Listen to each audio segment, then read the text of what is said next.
عربی زبان کے 29 حروف ہیں، ان کو حروف تہجی کہتے ہیں۔ ان میں اگر الف اور حمزہ اس کو ایک سمجھا جائے تو کل 28 بنتے ہیں، پھر 28 بنتے ہیں۔ ان 28 میں سے 14 حروف حروف مقطعات میں استعمال ہوئے ہیں۔ ان کا علم اللہ تعالیٰ کے پاس ہے، یا اللہ نے اپنے پیارے حبیب صلی اللہ علیہ وسلم کو عطا کیا، یا اپنے پیارے اولیاء میں سے جس کو چاہا عطا کیا۔ چنانچہ امام ربانی حضرت مجد الثانی رحمۃ اللہ علیہ اپنے مکتوب میں لکھتے ہیں کہ اللہ تعالیٰ نے مجھے حروف مقطعات کا علم عطا فرمایا، اور جن دنوں یہ علم مجھے مل رہا تھا پورے سرہند شہر کے اوپر فرشتوں کا پہرا تھا کہ شیطان شہر میں ہی داخل نہ ہو سکے۔ اتنی حفاظت کے ساتھ ان کو حروف مقطعات کا علم عطا کیا گیا۔ حروف مقطعات کی تھوڑی سی تفصیل آج ہم سمجھ لیں۔ اس کے 3 حصے ہیں۔ پہلا ہے الف سے زال تک، یہ 9 حروف بنتے ہیں، الف با تا سا۔ اگر گنے تو الف سے زال تک کتنے بنتے ہیں؟ 9 حروف بنتے ہیں۔ ان میں الف اور ہا یہ 2 حروف استعمال ہوئے اور باقی 7 حروف کو چھوڑ دیا گیا۔ پھر اس کے درمیان وسط کے حروف ہیں، وہ را سے لے کے غین تک بنتے ہیں۔ یہ کل 10 حروف ہیں۔ را سے لے کے غین تک کتنے حروف ہیں؟ 10 حروف ہیں۔ ان میں سے اللہ تعالیٰ نے ایک حرف کو لے لیا، ایک حرف کو چھوڑ دیا، ایک حرف کو لے لیا، ایک کو چھوڑ دیا۔ مثلا را کو لیا، زا کو چھوڑ دیا، سین کو لیا، شین کو چھوڑ دیا، صاد کو لیا، زود کو چھوڑ دیا، تو کو لیا، زو کو چھوڑ دیا، عین کو لیا اور غین کو چھوڑ دیا۔ یہ جو درمیان کے حروف تھے ان میں ایک کو لے لیا، ایک کو چھوڑ دیا، ایک کو لے لیا، ایک کو چھوڑ دیا۔ یہ ترتیب ہے۔ تو یہ 5 حروف بن گئے۔ تو 2 پہلے تھے اور 5 یہ کتنے ہو گئے؟ 7۔ پھر اس کے بعد فا سے لے کے یا تک پھر 9 حروف بنتے ہیں۔ ان میں سے 2 حروف کو چھوڑ دیا، فا کو اور واو کو، اور 7 کو لے لیا گیا۔ تو کتنے بن گئے؟ 7 اور 7 14 بن گئے۔ یعنی حروف تہجی کے 3 حصے بنیں گے۔ پہلے 9 حروف کا ایک حصہ بنے گا، اس میں سے اللہ تعالیٰ نے دو حروف کو استعمال فرمایا، 7 کو چھوڑ دیا۔ جو استعمال ہوئے وہ الف اور ہا تھے، اور 7 کو چھوڑ دیا۔ پھر جو آخری حصہ تھا وہ تھا فا سے لے کے یا تک، اس میں اللہ تعالیٰ نے 2 کو چھوڑ دیا اور 7 کو لے لیا۔ جن کو چھوڑا وہ تھے فا اور واو۔ تو 7 اور 2 9 گئے۔ باقی درمیان کا وسط کا حصہ رہ گیا۔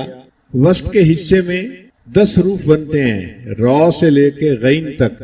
اب 10 میں سے ایک لیں، ایک چھوڑیں تو کتنے بنتے ہیں؟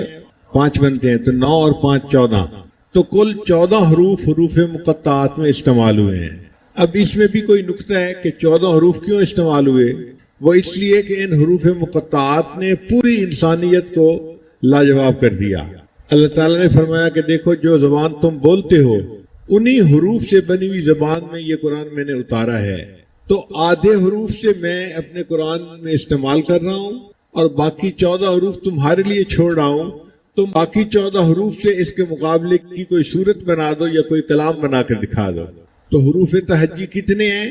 29 ہیں، لیکن ان میں الف اور حمزہ ایک ہیں۔ تو اس لحاظ سے کتنے ہو گئے؟ 28 ہو گئے۔ ان 28 میں سے کتنے حروف استعمال ہوئے ہیں حروف مقطعات میں؟ 14 حروف استعمال ہوئے۔ اس کی ترتیب کیا ہے؟ 3 حصے بنائے گئے۔ پہلا حصہ ہے الف سے لے کے زال تک، الف سے لے کے زال تک۔ ان میں سے 2 حروف استعمال ہوئے اور 7 کو چھوڑ دیا گیا۔ دوسرا حصہ ہے آخری فا سے لے کے یا تک، یہ بھی 9 حروف ہیں۔ ان میں سے 7 کو استعمال کیا اور 2 حروف کو چھوڑ دیا۔ تو 7 اور 2 9 ہو گئے۔ پھر وسط کا حصہ، درمیان کا حصہ رہ گیا، وہ 10 حروف بنتے ہیں۔ ان 10 حروف میں سے اللہ تعالیٰ نے ایک حرف کو لیا، ایک کو چھوڑا، ایک کو لیا، ایک کو چھوڑا۔ مثلا را کو لیا، زا کو چھوڑ دیا، سین کو لیا، شین کو چھوڑ دیا، صاد کو لیا، زود کو چھوڑ دیا، تو کو لیا، زو کو چھوڑ دیا، عین کو لیا اور غین کو چھوڑ دیا۔ تو یہ 5 حروف ہو گئے۔ تو کل 14 حروف بنتے ہیں جو قرآن مجید میں استعمال ہوئے ہیں۔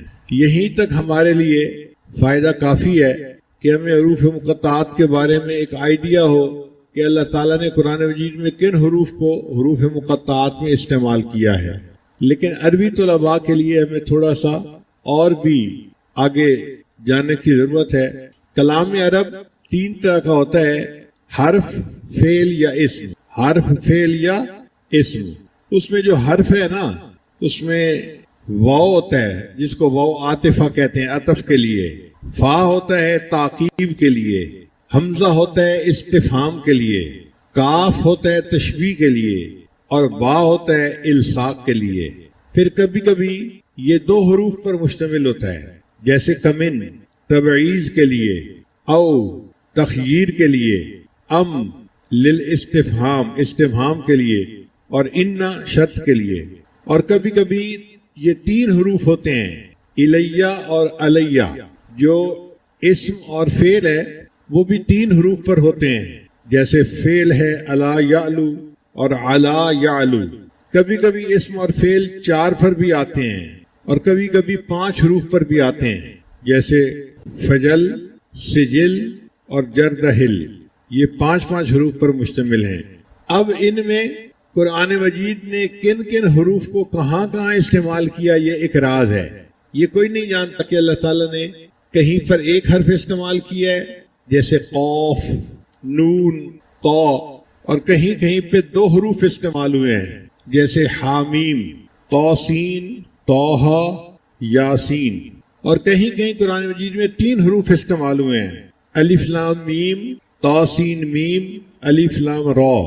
اور کہیں 4 حروف استعمال ہوئے ہیں، الف لام میم را، الف لام میم صاد۔ اور کہیں پر 5 حروف استعمال ہوئے ہیں، ہا میم عین سین قاف اور کاف ہا یا عین صاد۔ اللہ تعالیٰ نے کس حکمت کی بنا پر کہاں 1 حرف پسند فرمایا، کہاں 2، کہاں 3، کہاں 4، کہاں 5، اس کی حکمت کو کوئی نہیں جانتا۔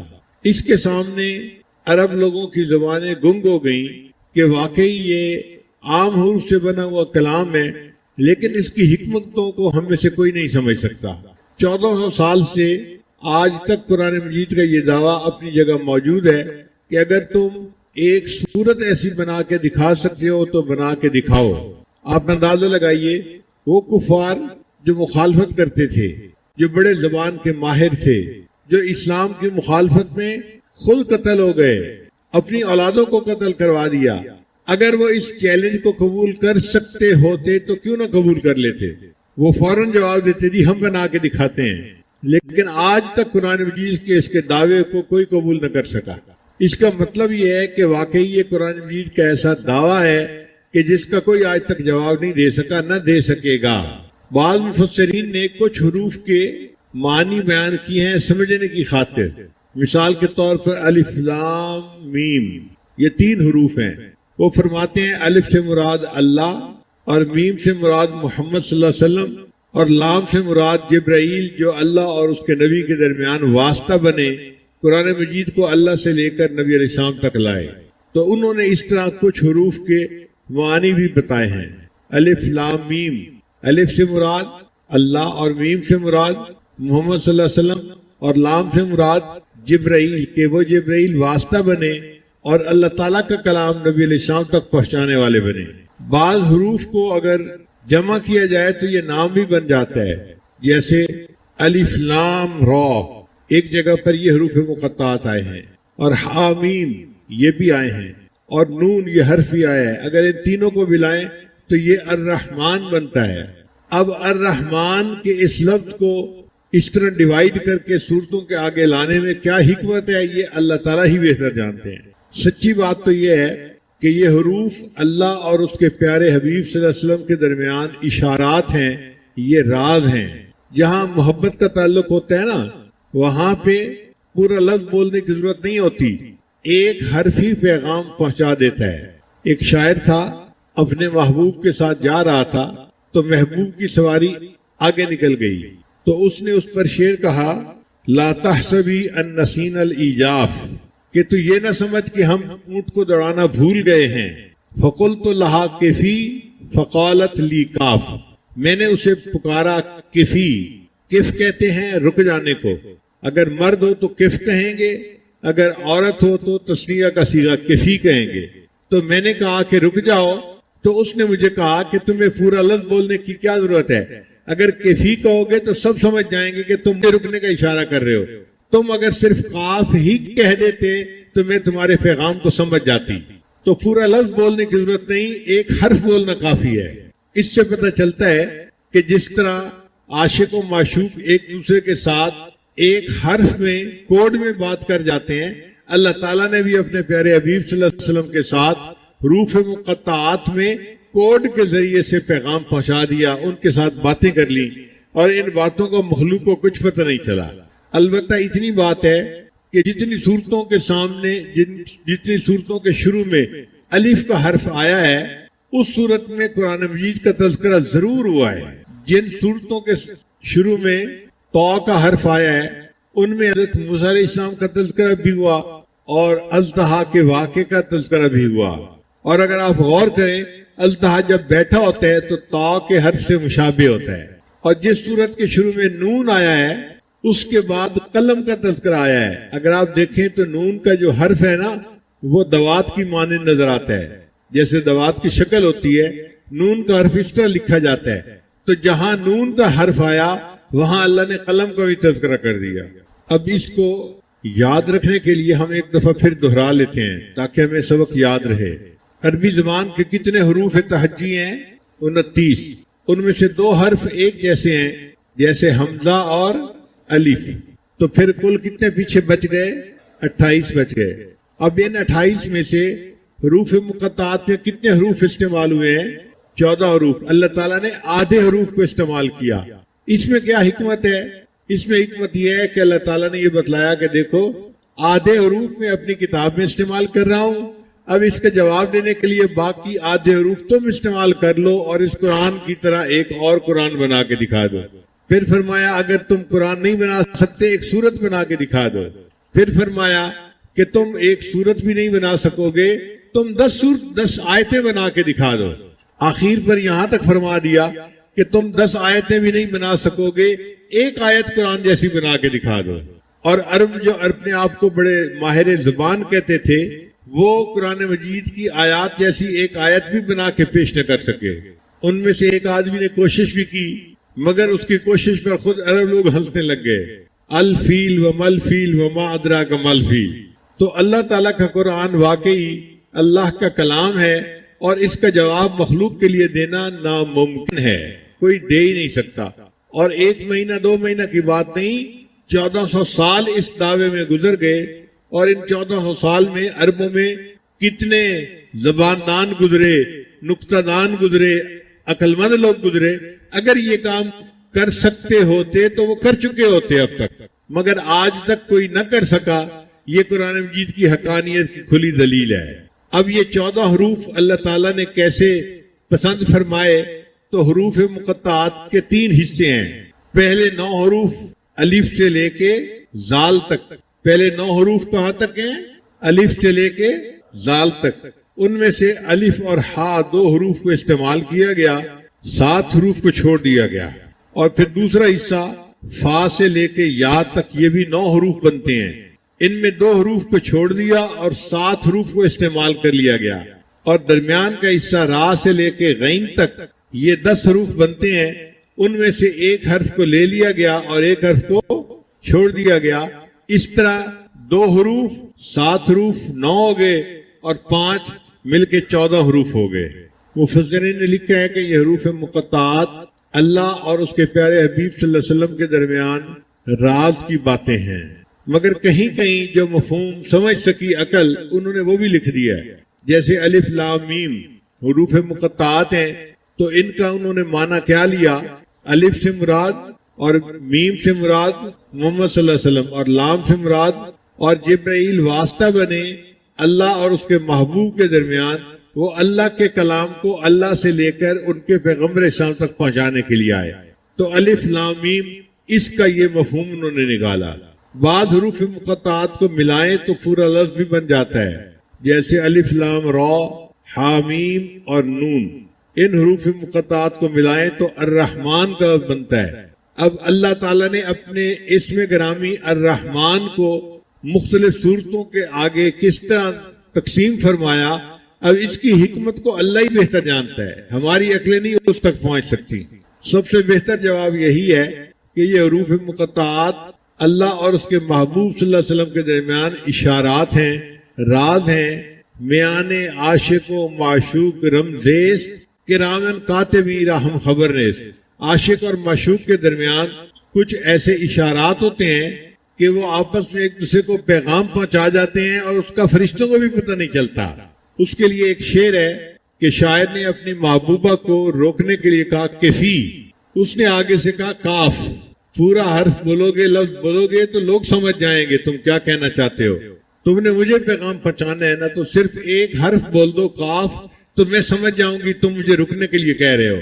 فقلت لہا کفی فقالت لی کاف۔ اب یاسین کا جو لفظ ہے اس کے بارے میں مفسرین کے کچھ اقوال ہیں۔ بعض فرماتے ہیں کہ یہ یا انسان کا معنی رکھتا ہے، انسان کی اس میں تصغیر بنائے نا تو انہیں سین بنتی ہے، تو اس میں سے انہیں کو نکال کے اس کی جگہ حرف یا ندا لگا دو تو یاسین لفظ بن جائے گا، تو یہ گویا یا انسان کا لفظ ہے۔ بعض نے کہا کہ نہیں، یہ اللہ تعالیٰ کے ناموں میں سے ایک نام ہے اور اس کی حقیقت کو اللہ بہتر جانتے ہیں۔ اسی وجہ سے امام مالک رحمۃ اللہ فرماتے تھے کہ یاسین لفظ نام رکھنا بندے کے لیے جائز نہیں ہے، امام مالک رحمۃ اللہ فرماتے تھے، مگر علماء نے اس میں آسانی کر دی۔ وہ کہتے ہیں کہ اگر کوئی یاسین نام رکھے تو یاسین اس طرح لفظ نہ لکھے جس طرح قرآن مجید میں لکھا ہوا ہے، بلکہ یا اور الف ساتھ ملائے اور آگے سین لکھ دے۔ تو قرآن مجید کی آیت ہے سلام علی الیاسین، تو الیاسین کے اوپر پھر یاسین کا لفظ کہنا جائز ہو جائے گا۔ تو جن لوگوں کے نام یاسین ہیں وہ یاسین جو سورہ یاسین آگے ہے اس طرح نہ لکھیں، بلکہ الف کے ساتھ لکھیں تاکہ الیاسین کے وزن پہ ان کا نام بن جائے۔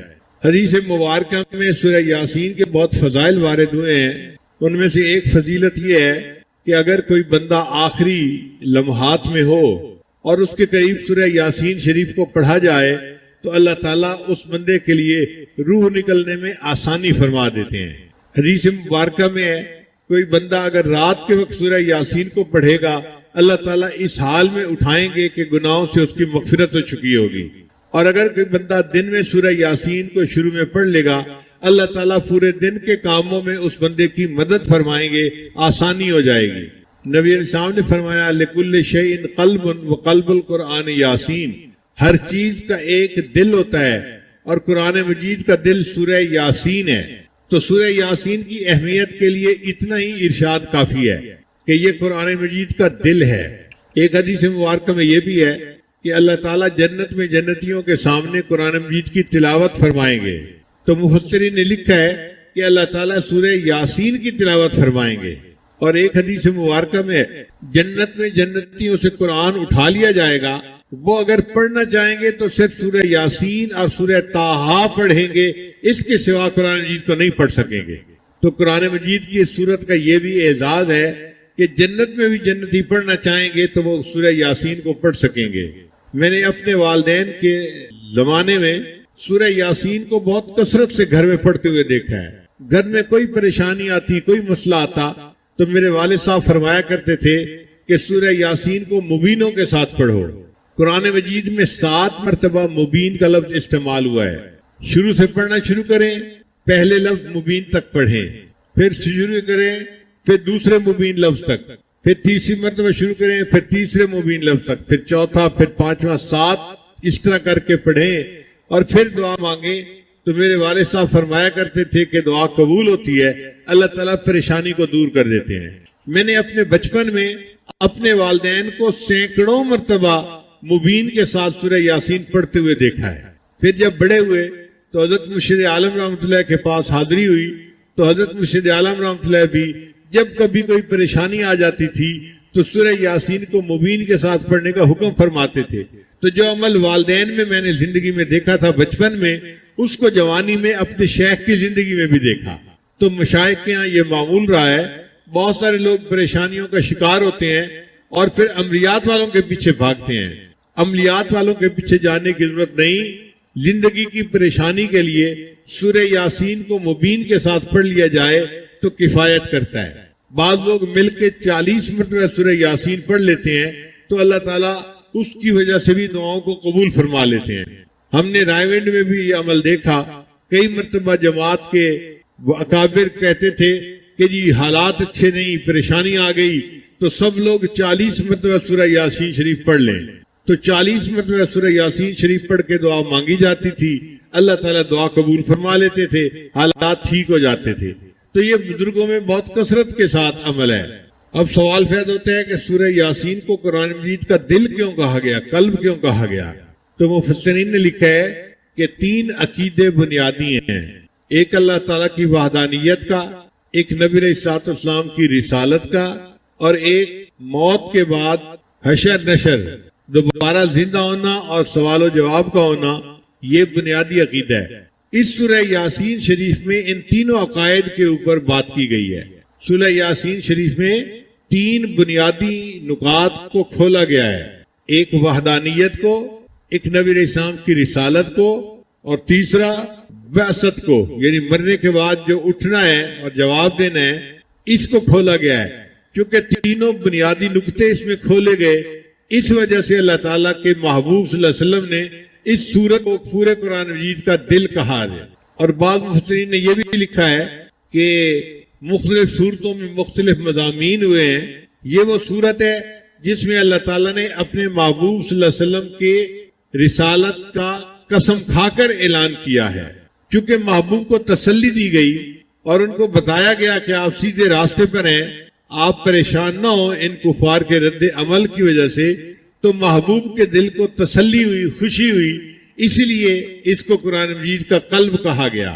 یہ بھی نقطہ ذہن میں رکھیے کہ اللہ تعالیٰ نے قرآن مجید میں جہاں باقی انبیاء کو پکارنا تھا نام سے پکارا، یا آدم، یا نوح، یا ابراہیم، یا یحییٰ، یا موسیٰ، یا عیسیٰ، مختلف انبیاء کو پکارنا تھا تو ان کے نام لے کر پکارا گیا. لیکن جب اپنے محبوب صلی اللہ علیہ وسلم کی باری آئی تو اللہ تعالیٰ نے اپنے محبوب صلی اللہ علیہ وسلم کو نام لے کے کہیں نہیں پکارا. پورے قرآن مجید میں یا محمد کا لفظ کہیں نظر نہیں آئے گا. اللہ نے ان کو القاب سے پکارا، یا ایھا الرسول، یا ایھا النبی، یا ایھا المزمل، یا ایھا المدثر. اللہ نے القاب کے ساتھ اپنے محبوب کو خطاب فرمایا. تو یہ جو یاسین ہے یہ بھی گویا نبی علیہ السلام کا نام تھا، صفاتی نام تھا، اور اللہ تعالیٰ نے اپنے محبوب صلی اللہ علیہ وسلم کے نام سے ان کو اس طرح پکارا. بعض حدیث میں ہے کہ طٰہٰ بھی نبی علیہ السلام کا نام ہے، اس لیے ایک سورت کے سامنے طٰہٰ کے حروف بھی آئے ہیں. تو آج کا درس ہم اسی حد تک رکھیں گے. گویا ہم نے حروف مقطعات کے بارے میں کچھ پڑھا کہ یہ 28 ہیں اور ان میں سے 14 استعمال ہوئے ہیں اور باقی 14 کو اللہ نے چھوڑ دیا مخالفین کے لیے کہ تم اس جیسا کلام بنا کے دکھاؤ. 14 حروف کو میں نے اپنی کتاب میں استعمال کیا اور باقی 14 حروف کو استعمال کر کے تم اس کا جواب لکھ کر بتاؤ. مگر قرآن مجید کا یہ دعویٰ ایسا تھا کہ جس چیلنج کو کسی نے قبول نہ کیا، اور آج 1400 سال گزارنے کے بعد بھی یہ بات اپنی جگہ سچ ہے کہ یہ کلام الہی ہے، کسی انسان کا کلام نہیں ہے. کسی شاعر کا کلام ہوتا، کسی بندے کا کلام ہوتا تو اور بندے بھی بنا سکتے، لیکن جب کوئی نہ بنا سکا اس کا مطلب یہ مخلوق کا کلام نہیں، یہ خالق کا کلام ہے، اور مخلوق کے عقل و دانش سے بلند تر ہے. کوئی جرات ہی نہیں کر سکتا. ایک قرآن بنانا تو کیا ایک سورت نہیں بنا سکتے، ایک سورت کیا 10 آیتیں نہیں بنا سکتے، 10 آیتیں کیا ایک آیت قرآن جیسی نہیں بنا سکتے. تو یہ اللہ کا کلام اتنا عظیم ہے کہ اس جیسی ایک آیت بھی بنا کر پیش کرنا ناممکن ہے. پھر یہ جو حروف مقطعات ہیں یہ اللہ کے محبوب صلی اللہ علیہ وسلم کے اور اللہ کے درمیان راز ہیں. جیسے الف لام میم، الف سے مراد اللہ، میم سے مراد محمد صلی اللہ علیہ وسلم، اور لام سے مراد جبرائیل علیہ السلام. کہ اللہ کا پیغام محمد صلی اللہ علیہ وسلم تک پہنچنا تھا، اور پہنچانے والے کون تھے؟ وہ جبریل علیہ السلام تھے جو واسطہ بن گئے. اور اکثر جن صورتوں کے سامنے الف کا حرف استعمال ہوا ہے اس میں قرآن مجید کا تذکرہ ضرور ہے. الف لام میم ذالک الکتاب لا ریب فیہ، الف لام را تلک آیات الکتاب المبین. تو الف کا جہاں بھی حرف آیا ہے آگے کی آیات میں قرآن مجید کا تذکرہ ضرور آیا ہے، اور جس صورت کے آگے تو کا حرف آیا ہے اس صورت میں حضرت موسیٰ علیہ السلام کا تذکرہ آیا ہے، یا پھر جو اژدہا کا واقعہ حضرت موسیٰ علیہ السلام کو پیش آیا اس واقعے کا تذکرہ آیا ہے۔ اگر ہم اژدہا کو دیکھیں تو اس کی شکل دیکھنے میں کیسے لگتی ہے؟ تو کے حرف کی مانند ہوتی ہے، اور جس صورت کے سامنے نون کا حرف آیا ہے اس کے آگے قلم کا تذکرہ ضرور آیا ہے۔ اگر ہم نون کے حرف کو دیکھیں تو وہ دوات کی مانند نظر آتا ہے، اور نون کو اگر لفظ کے طور پہ سنیں تو یہ نون جو ہے مچھلی کو کہتے ہیں، اور جس میں نون کا حرف آیا ہے اس صورت میں حضرت یونس علیہ السلام کا تذکرہ بھی اکثر و بیشتر آیا ہے۔ بہرحال فیصلہ کن بات یہی ہے کہ یہ حروف مقطعات اللہ اور اس کے محبوب صلی اللہ علیہ وسلم کے درمیان راز ہیں، اور اس کی دلیل یہ ہے کہ عاشق و معشوق ایک دوسرے کے ساتھ اشاروں میں باتیں کر دیتے ہیں، ان کو پورے لفظ بولنے کی ضرورت نہیں پیش آتی۔ میان عاشق و معشوق رمزیست کرامن کاتبین را ہم خبر نیست۔ بعض لوگ کہتے ہیں کہ جی قرآن مجید کو ترجمے کے ساتھ پڑھنا چاہیے، بڑی اچھی بات ہے، واقعی ترجمے کے ساتھ پڑھنا چاہیے، لیکن جو بچے بغیر ترجمے کے پڑھتے ہیں وہ اس کے مخالفت کرتے ہیں، یہ غلط بات ہے۔ وہ کہتے ہیں جی طوطے کتنا بیٹھے رٹ رہے ہیں، کیا ضرورت ہے اس کی؟ بھائی بغیر معنی کے بھی اگر پڑھ رہے ہیں تو پھر بھی پڑھنا ثواب ہے۔ مجھے جرمنی میں ایک صاحب مل گئے، کہنے لگے جی یہ طوطے کتنا رٹنے کا کیا فائدہ جب سمجھ ہی نہیں آ رہی۔ تو ان کا قرآن مجید کا حلقہ ہوتا تھا، تو میں نے کہا کہ آپ پورے قرآن مجید کو سمجھ کے پڑھتے ہیں؟ کہنے لگا ہاں میں تو حلقہ کرواتا ہوں، پورے قرآن مجید کو سمجھ کے پڑھتا ہوں۔ میں نے کہا اچھا ترجمہ کرو، کاف ہا یا عین صاد، اس کا ترجمہ کیا ہے؟ اب میرا منہ دیکھنے لگا، میں نے کہا کرو نا ترجمہ۔ کہنے لگا جی اس کا ترجمہ تو میں نہیں کر سکتا۔ میں نے کہا اگر یہ بغیر ترجمے کے ہر لفظ پڑھا اور اس پر اللہ نے اجر دیا تو باقی قرآن مجید کو بغیر ترجمے کے پڑھیں گے تو اللہ کیوں اجر ادا نہیں فرمائیں گے؟ اس پر بھی اجر ملے گا۔ تو قرآن مجید کو سمجھ کے پڑھیں تو بھی اجر ملتا ہے، بن سمجھے پڑھیں تو بھی کلام الہی ہے، پھر بھی انسان کو اجر ملتا ہے، پڑھنا چاہیے۔ تو اللہ تعالیٰ نے یاسین کے حروف کے بعد پھر اپنے حبیب صلی اللہ علیہ وسلم کی رسالت کا تذکرہ کیا، پھر قرآن مجید کی قسم کھائی اور قسم کھا کے اپنے حبیب صلی اللہ علیہ وسلم کی رسالت کا تذکرہ کیا۔ انک لمن المرسلین، بے شک آپ بھیجے ہوئے میں سے، آپ رسولوں میں سے ہیں۔ اب اللہ تعالیٰ گواہی دیں تو یہی بہت تھا، چہ جائے کہ اللہ تعالیٰ قسم کھا کر گواہی دیں، یہ تو اور بات مؤکد ہو گئی، اور اس سے نبی علیہ السلام کی شان اور زیادہ کھل کر سامنے آ گئی۔ تو اللہ تعالیٰ نے تمام انبیاء، بہت سارے انبیاء کی رسالت کی گواہی دی ہے، لیکن قسم اٹھا کر گواہی صرف اپنے محبوب صلی اللہ علیہ وسلم کی رسالت کی دی ہے۔ انک لمن المرسلین، بے شک آپ رسولوں میں سے ہیں۔ اور پھر یہ بھی گواہی دی علی صراط مستقیم، کہ آپ سیدھے راستے کے اوپر ہیں۔ اب دیکھیے ہم روزانہ نماز کے اندر سورہ فاتحہ پڑھتے ہیں، اہدنا الصراط المستقیم، اللہ ہمیں سیدھے راستے کی رہنمائی فرما دیجئے۔ تو کوئی اگر ہم سے پوچھے کہ بھئی سیدھا راستہ کون سا ہے، تو ہم کیا جواب دے سکتے ہیں کہ سیدھا راستہ وہ ہے جو نبی علیہ السلام کی سنت والا راستہ ہے، چونکہ اللہ گواہی دیتے ہیں کہ علی صراط مستقیم، آپ سیدھے راستے کے اوپر ہیں۔ تو نبی علیہ السلام کی سنت کی پیروی والا راستہ یہ صراط مستقیم ہے۔ جو محبوب کی سنت پر عمل کرے گا وہ سیدھے راستے کے اوپر اپنی زندگی گزارے گا۔ جو قرآن مجید کی تعلیمات پر عمل کرتا ہے وہ سیدھے راستے پہ زندگی گزارے گا۔ لا الہ الا اللہ محمد رسول اللہ، دعا کر لیجئے۔ آمین۔ الحمدللہ رب العالمین والعاقبۃ للمتقین والصلاۃ والسلام علی رسولہ محمد وعلیہ واصحابہ اجمعین۔ اے کریم پروردگار، ہم تیرے عاجز و مسکین بندے ہیں، ہمارے حال پہ رحم فرما، ہمارے گناہوں کو معاف فرما، ہماری خطاؤں کو معاف فرما۔ اللہ ہمیں گناہوں سے پاک صاف زندگی نصیب فرما، معصیت سے خالی زندگی نصیب فرما۔ اے کریم اللہ، ہمارے لیے گناہوں سے بچنا مشکل ہے، تیرے لیے تو بچانا آسان ہے، ہمیں گناہوں سے بچا لیجئے۔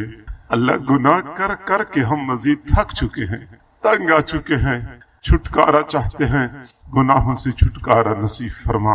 اے کریم پروردگار، گناہوں کی طرف اٹھنے والی نگاہوں کو جھکا دیجئے، متحرک زبانوں کو ساکت کر دیجئے۔ بڑھنے والے قدموں کو روک لیجئے، بڑھنے والے ہاتھوں کو روک لیجئے۔ اے کریم پروردگار، ہمارے وہ اکابر جب وہ 20 سال اس حال میں گزارتے تھے کہ گناہ لکھنے والے فرشتے کو کچھ لکھنے کا موقع نہیں ملتا تھا، اللہ وہ بھی تو تیرے فضل و کرم سے بچتے تھے، ہم بھی اسی فضل و کرم کے طلبگار ہیں، ہمیں بھی بچا لیجئے اللہ، بچا لیجئے۔ اے کریم اللہ، ہم صبح توبہ کرتے ہیں، شام کو توڑ بیٹھتے ہیں، شام کو توبہ کرتے ہیں، صبح کو توڑ بیٹھتے ہیں۔ اللہ یہ سلسلہ کب تک چلتا رہے گا؟ ہمیں توبہ پر استقامت نصیب فرما۔ اے کریم پروردگار، اے رحیم پروردگار، اے حنان و منان پروردگار، اے ہمارے پیارے پروردگار، عرصہ گزر گیا تجھے منانے کے لیے، تجھے پانے کے لیے ہم کوششیں کر رہے ہیں، لیکن ابھی تک اپنے آپ کو دور محسوس کر رہے ہیں۔ اللہ ہم ایک قدم آگے بڑھاتے ہیں، شیطان ہمیں 2 قدم پیچھے دھکیلتا ہے۔ اللہ ہمیں اپنا قرب عطا فرما دیجئے۔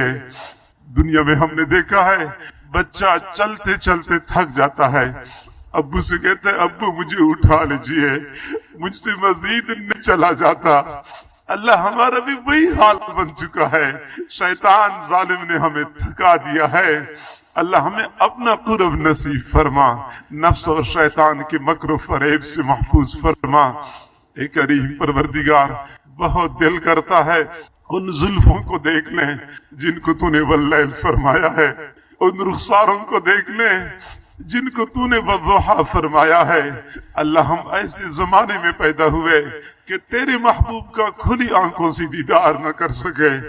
اللہ دعا کرتے ہیں کہ قیامت کے دن ان کے ہاتھوں سے حوض کوثر کا جام ضرور نصیب فرما، ان کے جھنڈے تلے جمع ہونے کی توفیق عطا فرما، ہمیں ان کے قدموں میں جگہ نصیب فرما۔ اے کریم اللہ، تیری کریمی کا واسطہ، اے رحیم پروردگار، تیرے رحیمی کا واسطہ، اے جواد پروردگار، تیرے جود و سخا کا واسطہ۔